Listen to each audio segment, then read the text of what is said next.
ShinRobjira. Today we're going to be talking about the Bandai Ultra Action figures Ultraman Trigger Power Type and Sky Type. Now, since both of these figures essentially have the same amount of articulation, I'm going to be knocking articulation out first. So let's get going. There will be an up and down motion at the head. Head can go all the way around like so. You will have a flapping motion at the arm, and the arms will be able to go all the way around like so. You will have a swivel at the bicep, as well as a bend at the elbow. You will have a swivel at the wrist, as well as two bendable sections of fingers both in and out and solo, like so.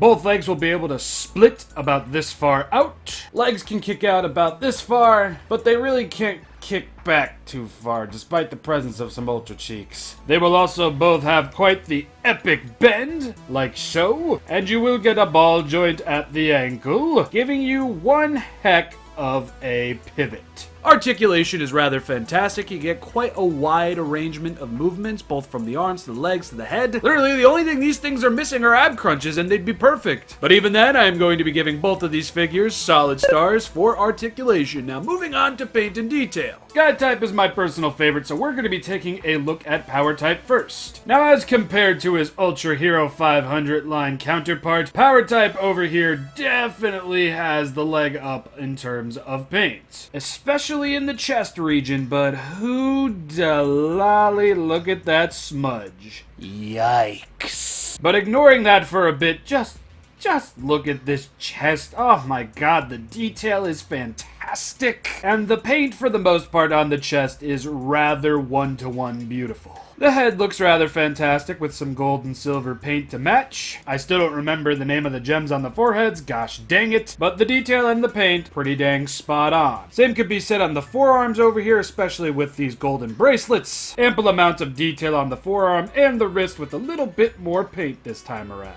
Moving to the top of the shoulder, you can see we have the black stripe there, something that the 500 series version did not have, and that pretty much does it for the arm. The other arm is going to be exactly the same in every way, shape, and form, paint and detail. It's just this goop over here. I ordered some nail polish remover to see if I can get this off. I hope I can, because I don't want to take anything else to that, but that was a bit of an upset getting this figure out of the box. In fact, the figure also had a huge smudge on the eye when I got him out of the box, but that was a very light splooch, I guess you could say, and I was able to rub most of it off. You could barely even notice that I did that. As far as the rest of the painted areas go, it's just like the 500 series Power Type trigger, just with much better quality. Again, we'll be seeing a mostly unpainted back and a half-painted profile. Despite the splooch on this guy's shoulder blade, I think he came out pretty dang good. Although I am going to admit, I'm a little bit bummed about the all-red back when Multi-Type over here at least had the chest part painted silver on the back. But I'm not going to be petty. This thing looks awesome, even with the little mistake over here, so I'm going to give paint and detail 2 solid stars. Moving on. Ultra Action Sky Type trigger over here just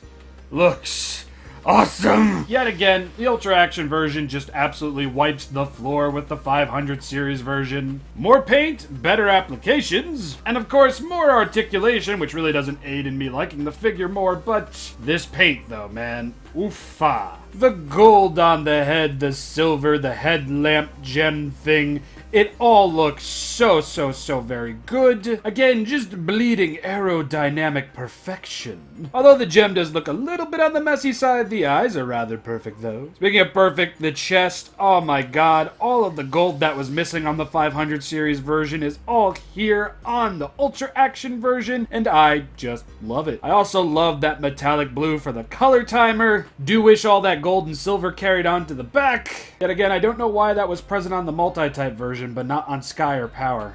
But at least we get some solid blue at the tops of the shoulders over here, something the 500 series version did not have, as well as correctly applied silver on the torso of Sky Type. If you don't remember, this is what we were dealing with last time. This is what we're dealing with now.